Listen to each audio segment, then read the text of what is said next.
আমাদের জগৎ দুইটা, একটা ইহকাল আর একটাকে বলে পরকাল।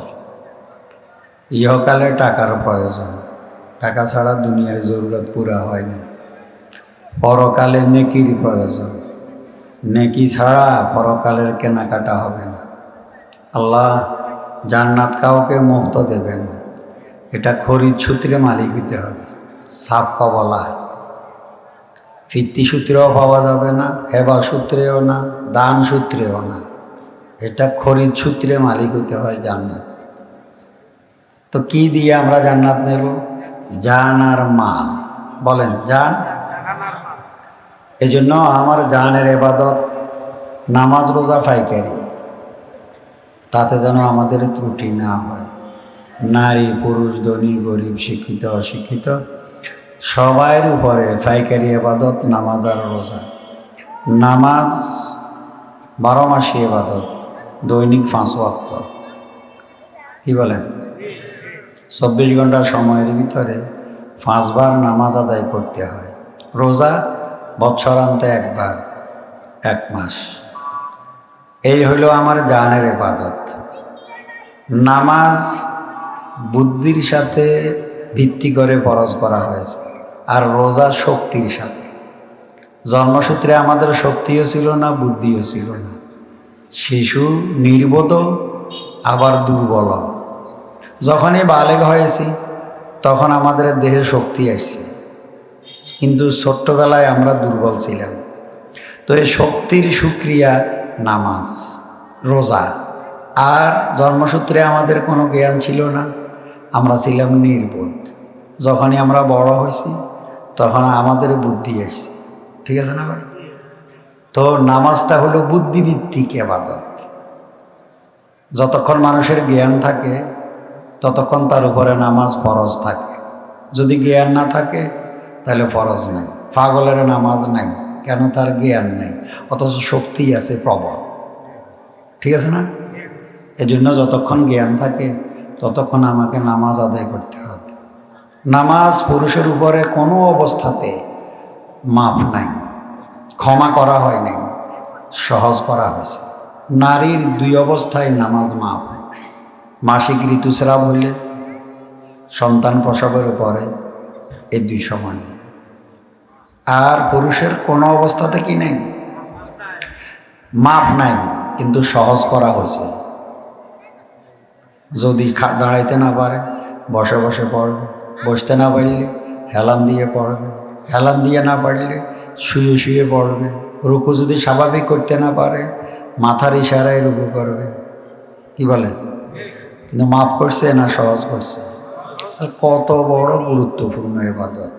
কোনো একজন মানুষ সাগরে যদি ভাসমান থাকে, তার যদি জ্ঞান থাকে, নামাজের ওয়াক্ত যদি সে বুঝতে পারে, তাহলে ভাসতে ভাসতে মাথার ইশারায় সে নামাজটা আদায় করতে হবে।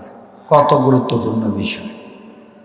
আল্লাহ আমাদেরকে নিয়মিত নামাজগুলা পড়ার তৌফিক দান করে। এটা আমার জানের ইবাদত। রোজা শক্তির সাথে সম্পৃক্ত। যদি শক্তি না থাকে রোজা না রাখলেও চলে, না রাখলে চলে। এই জন্য আমাদের বুড়া বাবা মা যখন শেষ সময়ে আর শক্তি রাখে না, তখন রোজার পরিবর্তে আরেকটা মানুষের খাওয়াই দিলে রোজার দায়িত্ব শেষ হয়। ঠিক আছে? তো আল্লাহ এই নামাজ রোজার প্রতি যত্নবান থাকার তৌফিক দান করে। তারপরে মালের ইবাদত 2টা। একটা হইল যাকাত, যদি নেশাব পরিমাণ টাকার মালিক হয়। আরেকটা হইল হজ, যদি বাইতুল্লাহ জিয়ারতের সামর্থ্য থাকে। নামাজ রোজা সবাই ভাগ্যে জুটে, যাকাত হজ সকলের ভাগ্যে জুটে না মাল না থাকলে। তাহলে জান্নাতে যাওয়া বড় সহজ। ইমানের পরে নিয়ত করি হালাল খাবো। কি খাবো? হালাল খাবো, নামাজ পড়ব, মরতে দেরি হবে, জান্নাতে যাইতে দেরি হবে না। ওই যে একটু আগে মৌলানায় জান্নাতের ওয়াজ করছে, সেখানে গেলে মন যা চাবে তা পাবে। সেখানে আমাদের কোনো কাজ নাই, আছে শুধু ভোগ। বলেন কি আছে? সেখানে শুধু ভোগ আছে, কোনো কাজ নাই। সেখানে আমরা হব মেহমান। বলেন কি? মেহমান। জান্নাতে জান্নাতি আল্লাহর মেহমান। আল্লাহ তুমি আমাদেরকে জান্নাতে আল্লাহর মেহমান হওয়ার তৌফিক দান করো। তো আমরা এই দুনিয়ার জীবনে হইলাম আল্লাহর গোলাম। বলেন কি? যারা এখানে আল্লাহর গোলাম হবে তারা জান্নাতে আল্লাহর মেহমান হবে। এখানে আমরা যারা আল্লাহর গোলাম হব না, নামাজ রোজা করব না, তারা জান্নাতে আল্লাহর মেহমান হওয়ার সুযোগ পাবে। তাহলে আমাদের দুইটা পরিচয় হইল, মৃত্যুর পরে জান্নাতে মেহমান, দুনিয়াতে আল্লাহর গোলাম। দুনিয়াতে আল্লাহর, আল্লাহ তুমি যতদিন বাঁচাই রাখো তোমার গোলাম হিসাবে আমাদের কবুল করো। তাহলে এখানের গোলাম জান্নাতে মেহমান। এখানে যে আল্লাহর গোলাম নয় সে জাহান্নামের মেহমান হবে। সেখানে দুঃখের কোনো শেষ নাই, শুধু দুঃখ দুঃখ দুঃখ দুঃখ দুঃখ। আর জান্নাত শুধু সুখ সুখ সুখ। তো সে জান্নাত কিনে নিতে হবে বলছিলাম, ঠিক না? তো আমরা কেমনে কিনব? এই ছেলেগুলা আমাদের উসিলা হবে। আমরা দোয়া করি আল্লাহ এই বাচ্চাগুলার উসিলায় যেন আমাদের নসিব করে। তো সেখানে নেকি লাগবে। বলেন কি লাগবে? হ্যাঁ, নেকি। এখন আমরা কিভাবে কামাই করব? তো আল্লাহ রাব্বুল আলামিন টাকা 3 পথে আসে, নেকিও আমাদের 3 পথে আসবে। টাকা প্রথম রতের কামাইয়ে আসে, মানে আমি কাজ করি, আমি বেতন পাই, আমার মাধ্যমে আমার টাকা হয়, ঠিক আছে না? নেকিও আমার রতের মাধ্যমে আসবে। ওই আমি নামাজ পড়বো, আমি জিকির করব, আমি তেলাওয়াত করব, ঠিক আছে রে ভাই? একই জিনিস। এখন একটা লোক দুনিয়ার কাজ করে, চাকরি করে, সে বেতন পায় কিন্তু নামাজ পড়ে না, তাহলে তার কি নেই? নেকি নেই। সে জিকির করে না, সে তেলাওয়াত পারে না, তাহলে নেকি নেই, নেকি নেই। তো আমরা এখানে রতের কামাইয়ে যেমন টাকার প্রতি আগ্রহী, ঠিক রতের কামাইয়ে আমার নেকির প্রতি যেন আল্লাহ আমাদেরকে আগ্রহী হওয়ার তৌফিক দেন করে। ঠিক আছে ভাই? 2 নাম্বার, ছেলের কামাই। মানুষ রতের কামাইয়ে কোনো মতে সংসারকে ধরে রাখে। ছেলেরে টাকা কামাই করার মতো যোগ্য বানিয়ে যখন চাকরিতে পাঠাই দে, ছেলের মাধ্যমে বাবার হাতে কি আসে? বলেন। এটারে আমাদের গ্রাম দেশে কয় হুতের কামাই। সহজে বলেন না, কি কামাই? তাহলে প্রথম ছিল রতের কামাই, তারপরে ধীরে ধীরে ছেলেরে যদি টাকা কামাই করার যোগ্য বানাতে পারে শিক্ষা দিয়ে, তাহলে এখন হুতের কামাই শুরু হয়েছে। এই এলাকায় হুতের কামাই বাড়িঘর আসেনি? কার কার আছে হাত তুলি দেখান। হুতের কামাইটা, আল্লাহু আকবার। আল্লাহ আমাদের হুতের হালাল মাল নেক কামাই আরো তৌফিক দান। আচ্ছা, এখন যার ছেলের কামাই নাই, বেকার ছেলে, তো এই ছেলেটা তো বাবার গলার ফাঁস হয়েছে বুড়া কালে, কথা কয় না? তো এখানে আমরা হুতের কামাই চাইনি, সবাই চায়। আরে মিয়া, হুতের কোরবান দিয়ে ওই লটিঙা চায়, নয় ফানা মাছ জঙ্গলে বাঘে খায়, ইটালি যাইতে সাগরে ডুবি যায়, তারপরেও তো হুতেরে হাড়ায়। কিনলে হাড়ায়? হুতের মায়া না টেয়ার মায়া? টাকার মায়া। বুঝেন? তো জান্নাতে যাইতে নেকি লাগবে, নেকিও বান্দার হুতের কামাইয়ে আসবে। এখন একটা লোকের ছেলে ডাক্তার হয়েছে, টাকা আছে, আমেরিকা গেছে, টাকা আছে, কিন্তু ছেলে কপালে সেজদা নাই, বাবার নেকি আছে নি? কথা কয় না? আচ্ছা, এই জন্য আমরা আজ থেকে বদ্ধপরিকর যে আমার হুতের কামাইয়ের প্রয়োজন, তবে টাকার যত প্রয়োজন নেকি তার চেয়ে বেশি প্রয়োজন। আল্লাহ আমাদের সন্তানগুলাকে নেককার বানিয়ে পরকালে আমাদের নেকির মালিক বানাই দাও। এখন কি করব? আমার ছেলেটা মাস্টার হবে, যেন নামাজি হয়, ডাক্তার হবে, নামাজি হবে, ব্যবসায়ী হবে, নামাজি হবে। এই তো, একদিকে সে চাকরি করে টাকা পাবে, আপনার কাছে টাকা আসবে, অন্যদিকে সে আল্লাহর গোলাম হয়ে সেজদা দেবে, বাবার আমলনামাতে নেকি হবে। তো এখানে ছেলের কামাই যদি বাড়ি গাড়ি হয়, তো ছেলের নেককার সন্তানের বাবার পরকালে জান্নাতের বাড়ি গাড়ি হবে ওই নেকির কারণে। ঠিক আছে তো, কথাটা বুঝতে পারছি? হ্যাঁ, আল্লাহ আমাদের সন্তানগুলারে নেককার বানান, নেককার বানান। একটা মজার কথা আছে, সে কথাটা কি? ডাক্তারে যদি আমার ছেলে ডাক্তার হয় তাহলে প্রচুর টাকা কামাই করতে পারবে, কিন্তু নেকির কামাইয়ের পথ কম। একটা ছেলে যদি হাফেজ হয় তাহলে তার হেফজবিদ্যাতে আলেম হইলে নেকির পথে নেকের কাম বেশি করতে পারবে। কথাটা ঠিক নেই? একটাই একটা বেশি আছে, একটাই আরেকটা বেশি। তাই ডাক্তারের বাবার গর্ব হইল মাটির উপরে, যেহেতু তার ছেলে টাকায় কামাই করে বেশি। হাফেজের বাবার গর্ব মাটির উপরে নাই, অর্ধাহারে অনাহারে, কিন্তু মৃত্যুর পরে পরকালে হাফেজের বাবা গর্বিত হতে হবে। এই কথাটাকেই আপনাদের মাঝে মাঝে বলে যে একটা হাফেজ তার মর্যাদা এত হবে, তার বাবার মর্যাদা এত বেশি হবে, একজন আলেম তার মর্যাদা এত হবে, তার বাবার মর্যাদা এমন হবে। সে তার বংশের অনেক মানুষকে সুপারিশ করে জান্নাতে নিয়ে যাবে। ব্যাপারটা খুব সহজ, কারণ তার জীবনটা নেকির মাধ্যমে গেছে, পরকালে নেকির খেলা। তো যার ছেলে নেকি বেশি কামাই করে সে ওই জগতে গর্বিত পিতা হবে, যার ছেলে টাকা বেশি কামাই করে সে এ জগতে গর্বিত পিতা। খুব সহজ সরল কথা নয়? এজন্য দুনিয়াদার সন্তানের বাবা খুশি হয়তো দুনিয়ার বুকে, আর নেককার সন্তানের বাবার খুশিটা আসবে পরকালে। আমি কথাটা কি আপনাদের বুঝতে পারছি? হ্যাঁ, এখন দোনোটার মধ্যে একটা সমন্বয় লাগবে। যাদের টাকা পয়সা বেশি তাদের সন্তানের হাফেজ আলেম বানান কঠিন, কারণ দুনিয়ার ব্যস্ততা আছে, বেশি বানাইতে পারে না ব্যস্ততার কারণে। কিন্তু যাদের ছেলেরা বেশিরভাগ হাফেজ আলেম হয় ওদের বাবার আবার ধন সম্পদ থাকে কম। এই জন্য আপনারা দেখবেন মধ্যবিত্তি থেকে গরিব শ্রেণীর বাবাদের সন্তানেরা আলেম হাফেজ বেশি হয়। এটার একটা কারণ এটাও যে এদের অর্থনৈতিক সমস্যা থাকে। আবার ধনীর ছেলেরা আলেম হাফেজ হইতে পারে না, ওদের সময়ও থাকে না, সুযোগও থাকে না। এটা ঠিক নিকন না, এটাই দুনিয়ার নিয়ম। এই নিয়মটার ভিতরে আল্লাহর একটা হিকমত আছে, একটা হিকমত আছে। হিকমত কি? এখানে যেমন টাকার প্রয়োজন, তো পরকালে আবার নেকির প্রয়োজন।